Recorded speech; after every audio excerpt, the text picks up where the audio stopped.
Hello students, welcome back to this English video tutorials.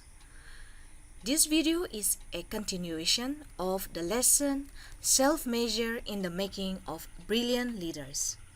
In the previous video, we have discussed on the qualities and skills that people look forward in a leader in the present dynamic society. We have also learned skills that sum up to make a person emotionally intelligent. The skills are self-aware, self-regulation, motivation, empathetic, and social skills. Now, let us discuss the model proposed by Salovey and Mayer that identifies 4 different factors of emotional intelligence. Professor Peter Salovey is the president of Yale University, and John Mayer was a postdoctoral scholar at Stanford University and is professor of psychology at University New Hampshire. They proposed a model that identifies 4 different factors of emotional intelligence. Let us study his model. The first factor is perceiving emotion. Perceiving emotions means ability to detect and decipher emotions, understanding non-verbal signals such as body language and facial expression. It applies to identifying your own emotions such as well as others. Identifying your own emotions as well as others. First of all, you should be able to understand what you are feeling. This includes your thoughts as well as your emotions. Secondly, you require the ability to do the same with the way other people think and feel.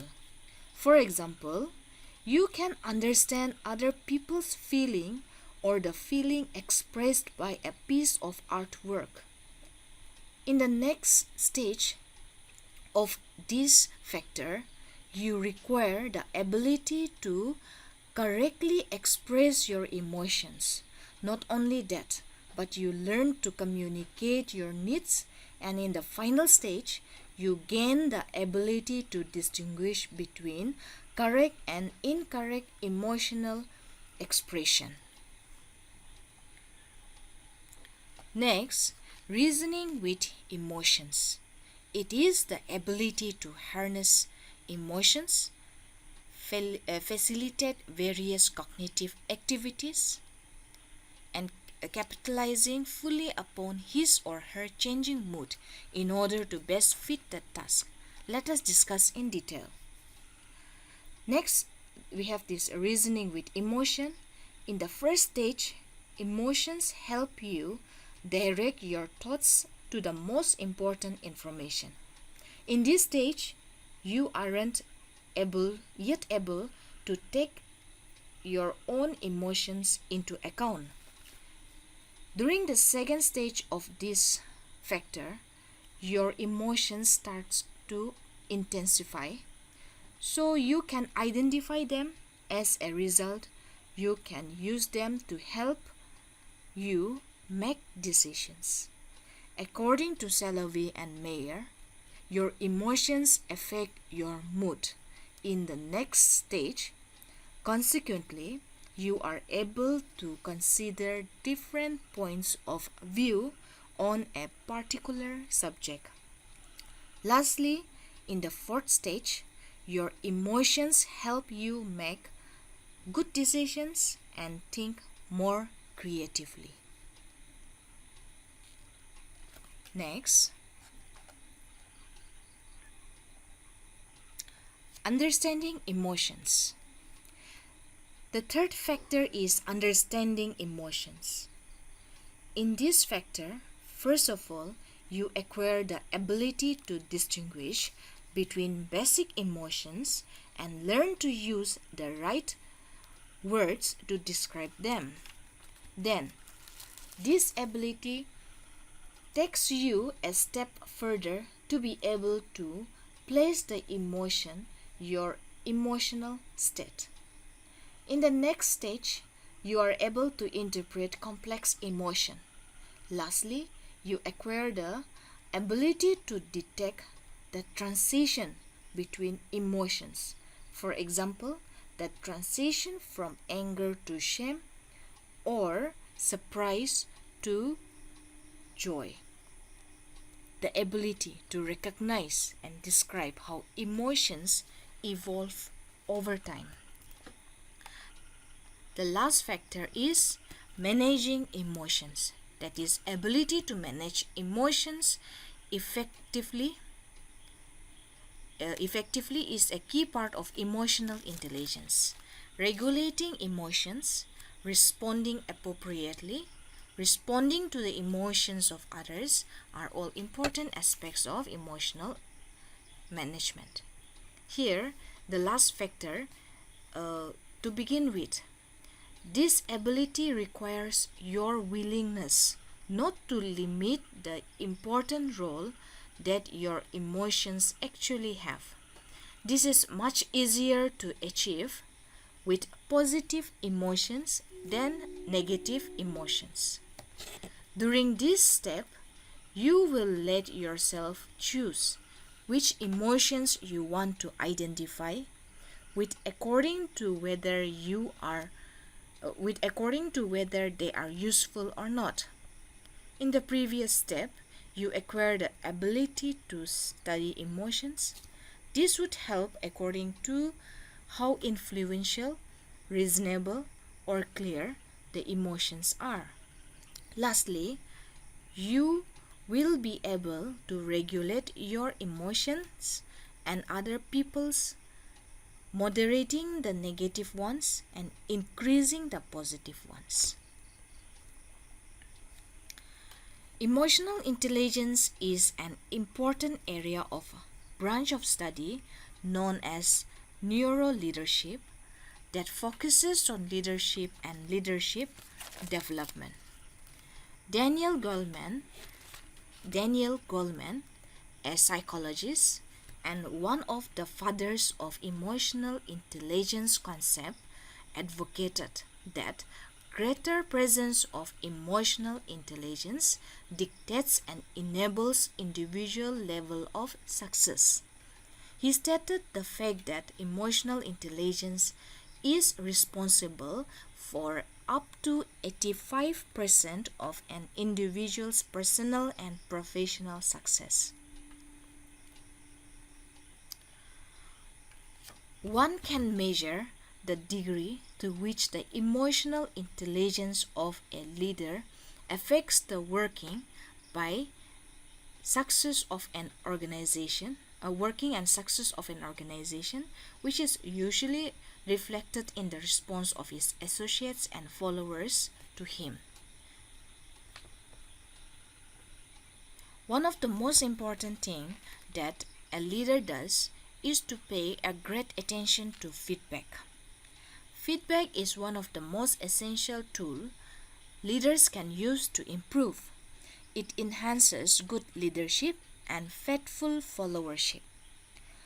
Feedback is used to describe the helpful information or criticism about prior action, behavior from an individual communicated to another individual who can use this information to adjust and improve current and future action and behaviors. Both positive and negative feedback is very helpful. It is valuable information that will be able to make important decisions. Top performing companies are in top because they consistently search for ways to make their companies best. They deliberately ask for feedback, for improvement or rectification, and they know that feedback is helpful only when it highlights weakness as well as strength. It has benefits for the giver, receiver, and the wider organization.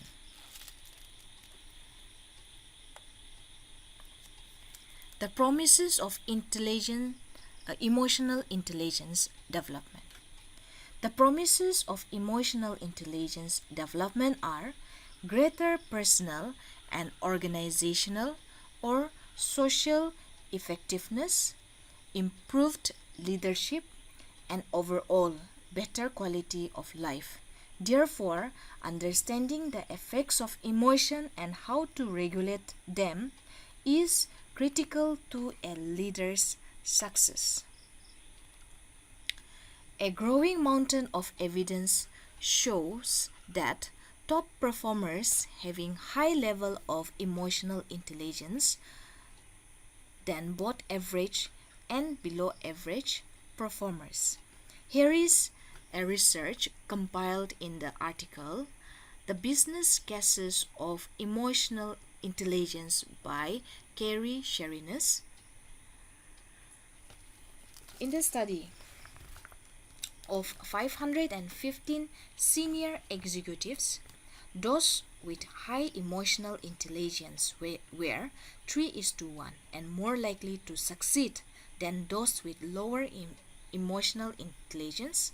In fact, emotional intelligence was a much better predictor of success than higher intelligent quotient IQ and relevant previous experience. That is, EQ was much more better to predict whether a person will success or not than having higher IQ or past experiences. Next, competency research in over 200 organizations worldwide found that when identifying top performers, about 1/3 of the differences were due to technical skill and cognitive ability, while 2/3 was due to emotional intelligence. In top leadership positions, the disparity was even greater. Over 4/5 of the differences was due to emotional intelligence. So, we can see that higher level of emotional intelligence promises a successful life. If you consider any competitive exams, the final stage is always group discussion and personal interview. The sole intention of this stage is to measure the presence of emotional intelligence in a candidate because his IQ level is already tested in the first or second stages of written exams, and the final stage decides whether the candidate is eligible for the said post or not. Thus, it becomes important to build our skills to develop higher level of emotional intelligence. Here is an experience by a school teacher in Punjab with the new principal in the school. Let me read it out for all of us. Harvinder is a school teacher from Punjab. She said that last year her school's new principal used an authoritarian command and control method, which is known as Type A behavior in leadership studies. Within weeks, many teachers complained about the atmosphere of strict discipline and fear. Was anything achieved? Yes, grudgingly, as many teachers resorted to do it for the sake of avoiding trouble instead of engaging fully with their work and responsibility.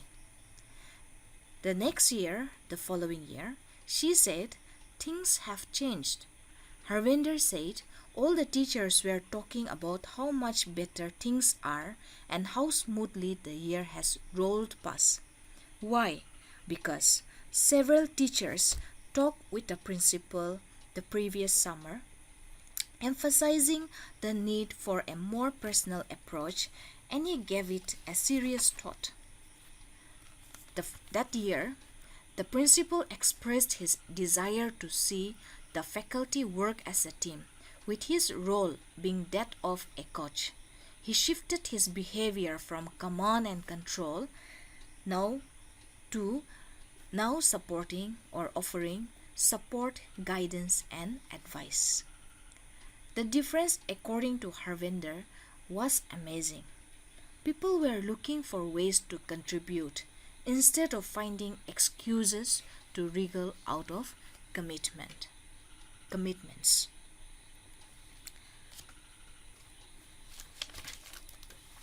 The bottom line is that good is the enemy of best. With type A behavior, one may get a good result, but by working on one's emotional intelligence, one can get better result. Often we are satisfied with our good outcome or result, but we forget that it is only limiting our abilities because the best is yet to achieve. And to yield the best result, we may need to face and work with some fears, but the results are worth it. The proof is undeniable. To conclude this lesson, a question to be boldly asked to those who still adhere to type A characteristic or type A traits is, can you get past your fear to learn better method of work and leadership than what you are using now?